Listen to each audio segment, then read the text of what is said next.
মা এখানে বসে খাচ্ছে, আমিও এখানে বসে খাচ্ছি। ওকে ঘরে শুইয়ে দিয়ে আসা হয়েছিল, এত কাঁদতে আরম্ভ করে দিয়েছে, কিছুতেই থাকছে না। এবার কি করা হলো, পুরো সব শুদ্ধ নিয়ে এসে এইখানেই শুয়ে দেওয়া হয়েছে, মায়ের পাশে রেখে দেওয়া হয়েছে। আমরা এখানে খাচ্ছি, ও পাশে রইলো, ওদিকে আমরাও দেখতে পারবো, ও আমাদের দিকে শান্তি পাবে। ঠাম্মাকে ডাকাডাকি করলো, ঠাম্মা চান করে এসে পটাশ করে নিয়ে নিয়েছে।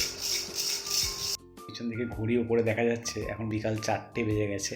এখন আমার স্নান হলো এই মাত্র। এরপরে সামান্য কিছু ক্লাস নেওয়ার আছে। ক্লাসটা 4:30 নেওয়ার আগে ওর একটা অ্যাপটা মিল আমায় গুলে রাখতে হবে, অর্থাৎ একটা ফর্মুলা মিল্ক আমায় রেডি করে রাখতে হবে। পার্সোনাল দায়িত্ব শেষ, এবার প্রফেশনাল দায়িত্বে এসে গেছি। Professional responsibility is to take the classes. দেখি কারা কারা ক্লাসে এসছে, কেউ প্র্যাকটিস করতে এসছে। আমি হাতে ধরে খেতে শিখে গেছি গো মা। খেতে খেতে হট করে বিরক্ত, আর খেতে ভালো লাগছে না, তো ঘুরতে যাবে।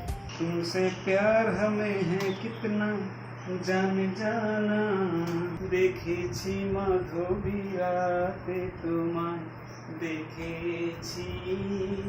শোনা বাবা, শোনা বাবি, শোনা বাবা, তাই তো।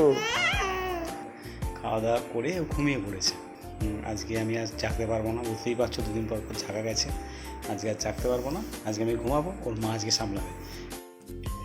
যেমন ভাবা হয় তেমন তো আর হয় না সবসময়। ভেবেছিলাম আগে তাড়াতাড়ি শুয়ে পড়বো, মা বলেছিল যে আমি আজকে বাচ্চাটাকে দেখবো রাত্রে, তুমি তাড়াতাড়ি শুয়ে পড়ো। পরিশ্রমটা আজকে হয়েছে, ও শোয়ার পর আর থাকতে পারেনি। উনি স্টেরিলাইজ কমপ্লিট হওয়ার পর পাম্পের বোতলটা রেডি করে রেখে আবার শুতে যাওয়ার আগে জাস্ট একবার দেখতে এলাম যে টয়লেট করেছে কিনা। দেখলাম টয়লেট করেছে, কাঁথা পুরো ভিজে গেছে।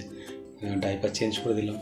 এবার মা বলেছে ও খাওয়াবে, তবু আমি শুয়ে পড়ছি এখন। কিন্তু একটা সময় আবার আসবো, যদি দেখি হয়নি তাহলে দুধটা গরম করে রেখে যাব।